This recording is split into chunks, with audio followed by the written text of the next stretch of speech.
wabarakatuh. Perkenalkan, nama saya Syahria Al-Fazia Juanda dari Prodi Pendidikan Bahasa dan Sastra Indonesia kelas PGSI 2023E dengan nomor NIM 23020074177.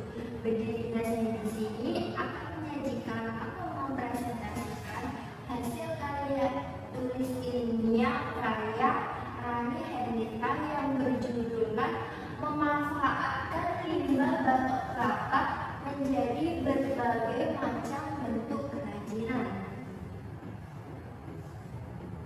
Nah, di sini ada pendahuluan, yaitu tumbuhan kelapa di Indonesia merupakan tumbuhan serbaguna, mulai dari akar, batang, bunga, buah, sampai dengan daun yang dapat digunakan baik sebagai pengobatan tradisional ataupun untuk kehidupan sehari-hari seperti untuk bahan masakan dan kayu bakar, serta perabotan rumah tangga yang berbahan dasar pohon kelapa. Nah, batang pohonnya dapat digunakan bahan bangunan, perabotan rumah tangga, hiasan, dan lain sebagainya.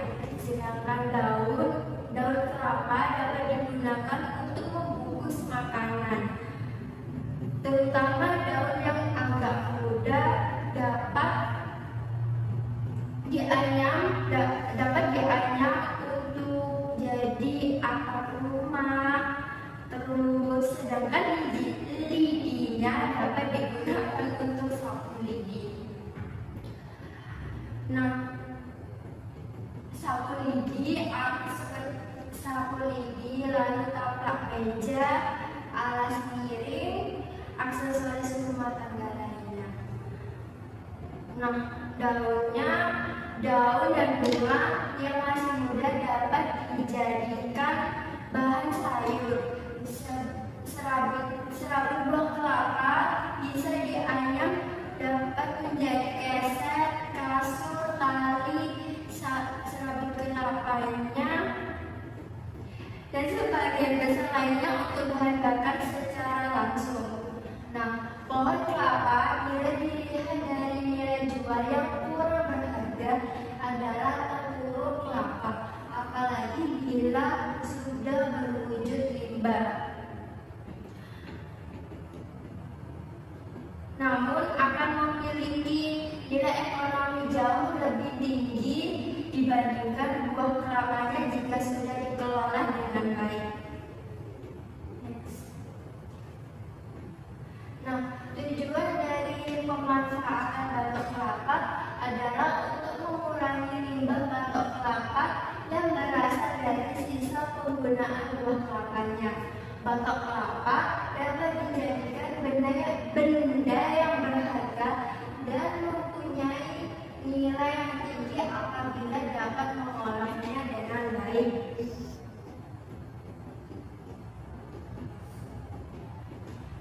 Nah, dalam karya tulis ilmiah ini menggunakan metode kualitatif, yang dimana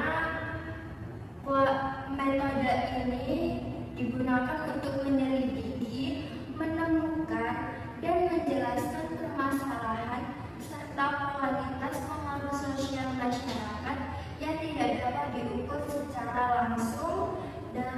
Lalu dalam penelitian ini metode kualitatif dipilih agar hasilnya sesuai dengan tujuan. Langkah-langkahnya menyesuaikan kebutuhan dan kondisi lapangan dengan tahapan secara garis besar seperti yang dijelaskan di dalam video ini, yaitu yang pertama, merumuskan masalah sebagai objek penelitian. Yang kedua, menganalisis data yang sudah ada. Yang ketiga, mengumpulkan data yang ada di lapangan sebagai bahan acuan. Yang keempat, merumuskan hasil studi yang sudah ada. Dan yang terakhir, menyusun syarat untuk membuat sebuah keputusan penelitian.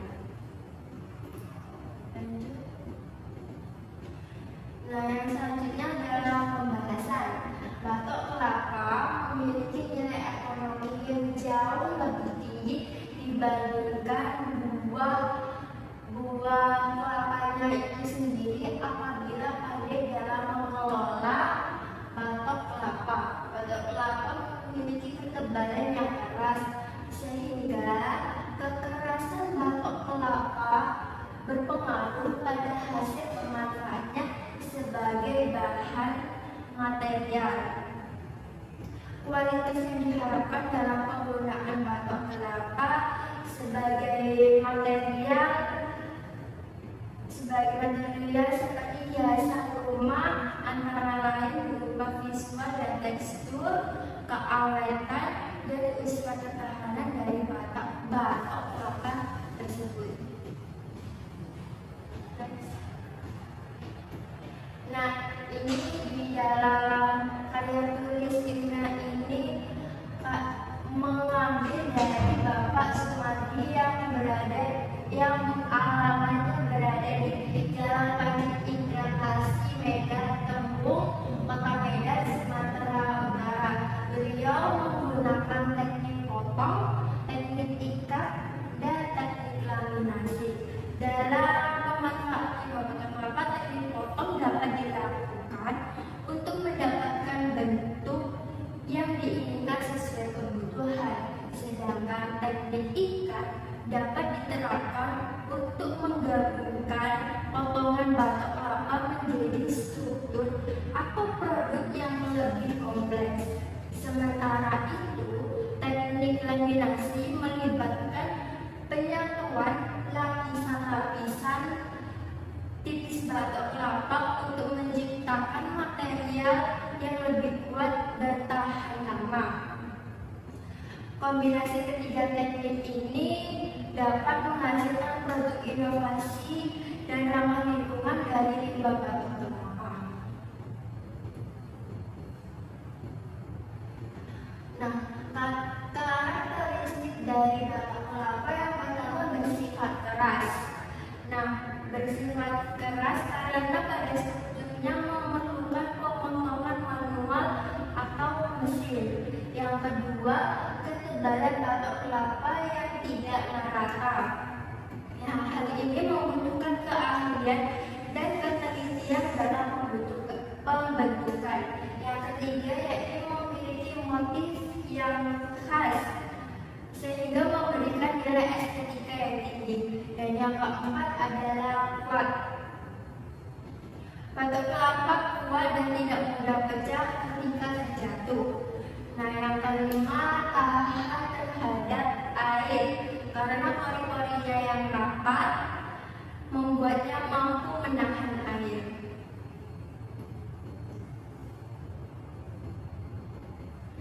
Next, tahap membuat kerajinan dari batok kelapa. Yang pertama ada bahan dasar.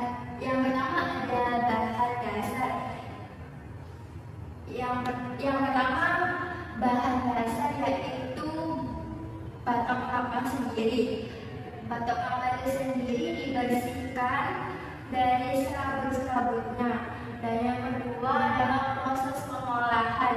Yang pertama membuat pada pembentukan batok kelapa, lalu proses pengukiran.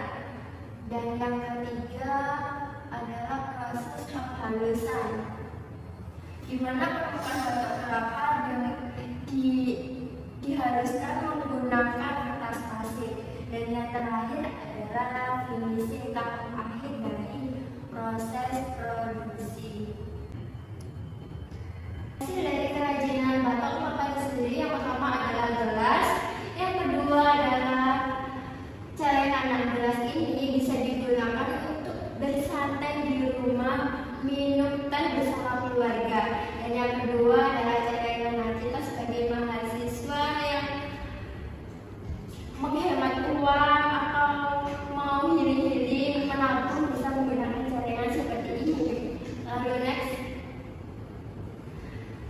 Nah, hasil kerajinan dari batok kelapa itu sendiri juga bisa digunakan untuk arang, diolah menjadi arang. Arang ini bisa digunakan untuk membakar atau membuat sate, terus bakar jagung.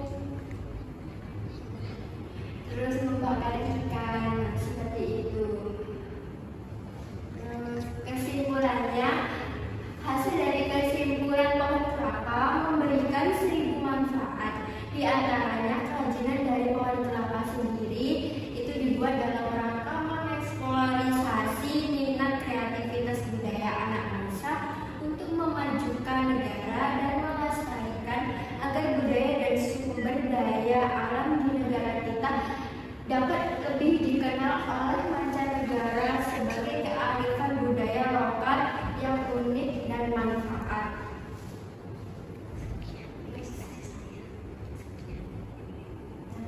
Sekian presentasi dari saya, kurang lebihnya mohon maaf. Wassalamualaikum warahmatullahi wabarakatuh.